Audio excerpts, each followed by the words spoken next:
I'm visiting the curator of the exhibition, Sarah Blackstock. Sarah, can you tell me who actually worked in these colonies at first? Well, initially, plantation owners used native labour, groups of people similar to the Native Americans of North America, but in the Caribbean known as by various names such as the Taino, Arawaks, and the Carib Indians. I see. They were killed off by diseases brought in by Europeans and also but from being overworked. So European plantation owners then went on to attract European indentured labour, similar to slavery, but you could buy your freedom after a certain amount of years. It was usually around 7 years or so. The third phase of labour that worked on plantations in the Caribbean were African slaves. The British were one of the main transporters from the African continent to the Americas and the New World. It's thought somewhere between 11 and as much as 30 or 40 million Africans were taken from Africa. And what kind of goods were exchanged? I mean, what would an average slave cost? It's been estimated that during the mid-1700s, one trade gun was worth the life of one African male. You could also trade with glass beads, trinkets, gunpowder, and other metal goods such as weaponry, machetes, those kind of things. The route these merchants followed is called the Transatlantic Triangle. Ships laden with goods sail from ports in Liverpool, Bristol, London and Glasgow. The British travelled to West Africa to trade with African chiefs and their European agents for slaves to bring to the Caribbean and the Americas. This leg of the triangle was known as the Middle Passage. Slaves were kept in cruel and disgusting conditions on their journey to the New World. At least 1 in every 6 slaves died during the voyage. One man who did survive the Middle Passage was Olaudah Equiano. He eventually wrote his memoirs describing his appalling experiences as a slave. The stench of the ship's hold while we were on the coast was so terrible that it was dangerous to remain there for any time. But now that we, the ship's cargo, were confined together, it became absolutely disgusting. The closeness of the space and the heat of the climate added to the number in the ship, which was so crowded that each had scarcely room to turn himself. It almost suffocated us. The air soon became unfit for breathing from a variety of revolting smells, and it brought on a sickness among the slaves, of which many died. This wretched situation, made worse by the chains that rubbed our skin raw, now became unbearable, as was the filth of the tubs used as lavatories into which many of the children often fell, and also almost suffocated. The shrieks of the women, the groans of the dying made this whole scene a horror beyond belief.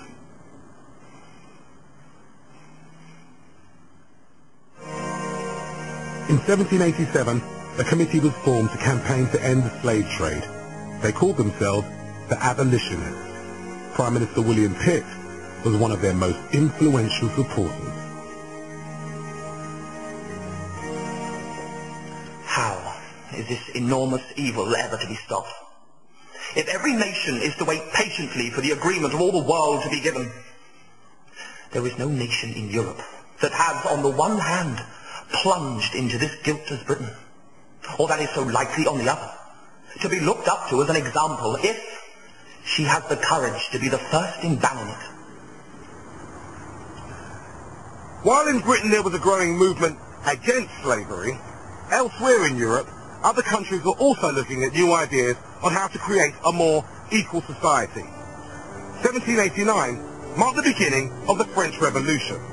Aristocracy and eventually the monarchy were abolished, and France declared herself a republic founded on 3 principles: liberty, equality, fraternity.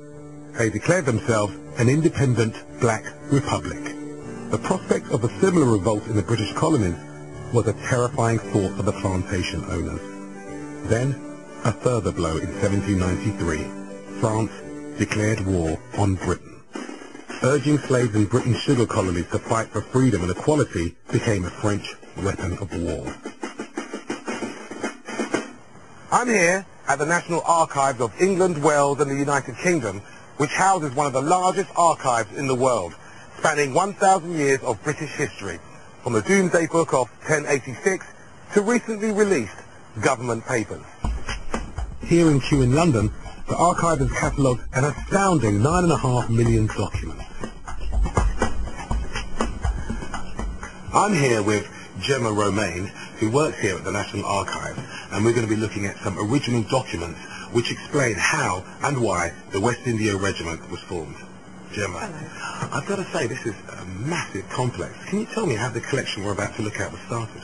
Okay, well the documents we're looking at today are Colonial Office and War Office documents, and they were sourced from governors or lieutenant governors in the Caribbean writing back to London. Now I know you can go online and order information, but I've actually come here in person and I'm looking to pick up some documents. Do you have them for me? Yes, I do. Oh, what do I need? Gemma places my order in one of these metal boxes, used to transport the papers across the building. They help to prevent damage from handling when documents are sent to the public reading room. Well, it arrived safely, which is nice. These documents show how the main French colonies in the Caribbean were Tobago, St. Lucia, Martinique, Guadeloupe and Haiti. From here, the French sent spies to encourage slaves to rebel in the British colonies of St. Vincent, Grenada, Dominica and Jamaica. The war turned into a long drawn-out conflict, and British troops were fighting an enemy that were using deadly ambush tactics. The British were overstretched.